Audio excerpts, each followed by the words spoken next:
So in a UK plug, we've got 3 wires coming in. So we have a brown wire, a blue wire, and then a green and yellow wire. The brown wire is the live wire. It used to be red, but it was changed because most people are red-green colorblind, if they're colorblind. So the brown wire comes in and it goes through the fuse and then is connected to the pin here. The blue wire is the neutral wire, and normally they both carry the same current through them. This is an alternating current coming in.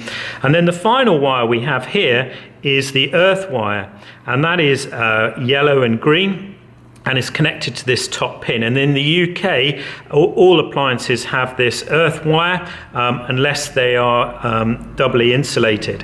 And the purpose of the earth wire is to allow a current to flow very quickly, a very large current to flow very, very quickly, and allow this fuse to melt. So if there is a fault with the appliance, so for example with your washing machine or something like that, and you touch the metal case, a very large current can flow through the earth wire, which is connected to the metal case, and melts the fuse before you can get an electric shock. So here is an electric heater. It's designed to convert electrical energy into thermal energy.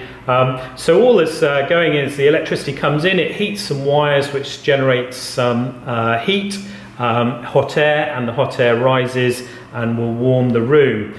The problem with this is a metal case, so if there was a fault, if for example the live wire was that accidentally touched the metal case, and that could happen because perhaps you tripped over the wire in some way or you pulled the fire too much, the wire touches the metal case and then this whole case becomes live.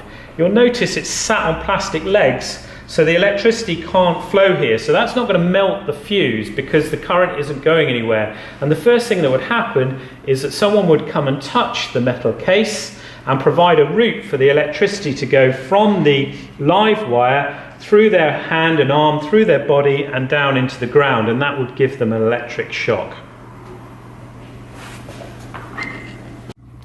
So we've now opened up the electric heater, and you can see that what we've got here, and you can, if I pull this out slightly, you probably see that. We've got a red connector here, and that's the live, and then we've got the neutral coming in here, and it goes through all these coils, which is generating your heat.